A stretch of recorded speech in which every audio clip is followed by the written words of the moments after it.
Today I'm making kale and mushroom lasagna.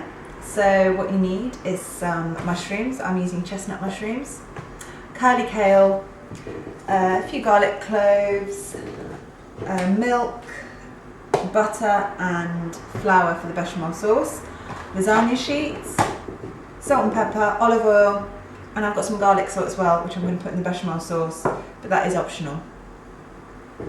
Water's just boiled. That's the first lot, and that's going to go in a really big pan. Put loads of salt in there, and I'm going to stick the curly kale in there. I'm not going to boil it or anything, I'm just going to put it in there so it can wilt. I'm going to boil the second kettle now for the lasagna sheets, and in the meantime I'm going to put the oven on. Second kettle of water's boiled. I've put that in another pan. I'm going to add some salt to that, and I'm going to cook the lasagna sheets in it. These lasagna sheets don't actually need pre-cooking, but it's going to take much longer if we don't pre-cook them, and we are trying to fit it all into half an hour, so how many are we going to need? Yeah, I think about 8 should do. Stick them in there and put the heat on, bring the water back to the boil. Heat some oil on a frying pan, start off with. Just chopping the mushrooms and the garlic now. There's loads of them, so I'm going to do this in 2 batches. Once the oil has warmed up a bit, you can stick the first lot in there.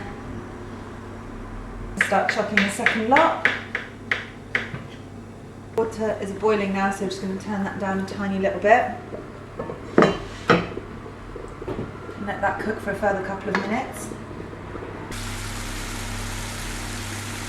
So in the first lot look like that. We can pour them into a bowl.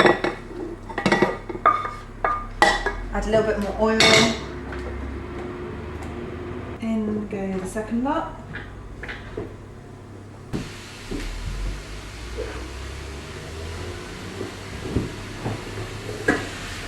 So after 7 or 8 minutes we can drain the lasagna.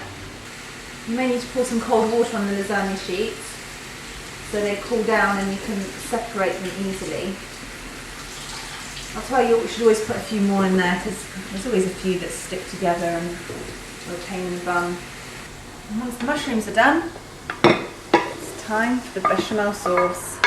I'm just going to do it in the same frying pan as I used for the mushrooms.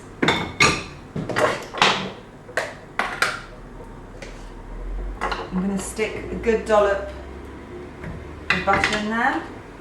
While that's melting, I'm just going to drain the kale. And when the butter's melted, I'm going to add some flour.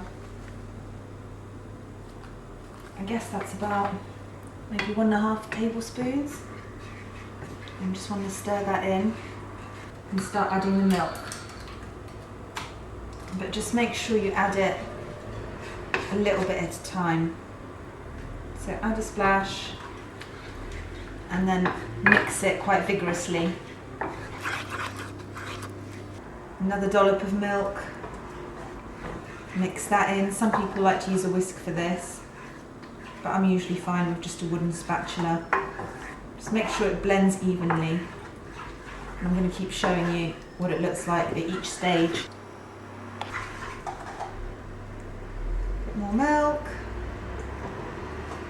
And just keep stirring.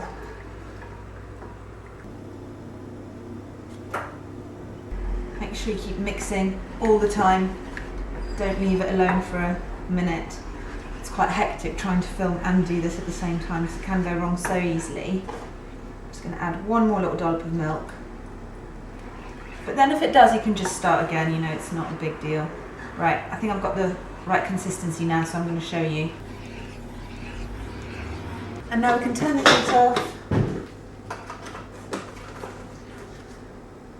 A traditional bechamel sauce contains nutmeg, so you can add that if you want. I'm going to add some garlic salt, some pepper, and try it and see if you like it. I'm happy with that, so I'm going to start layering. The kale goes at the bottom of the dish, then the mushrooms. I lay over lasagna sheets, and I cut some of them to fit. The bechamel sauce on top of that. Oh no. What's going on? Right. Could perhaps have done with a little bit more sauce, so maybe make a bit more than I did. Maybe 2 tablespoons of flour and a little bit more milk. And but I think this will be nice anyway, so I'm going to stick it in the oven now for 10 minutes. Fast forward 10 minutes and it's done. I'm going to cut it up into portions now. Kale and mushroom lasagna.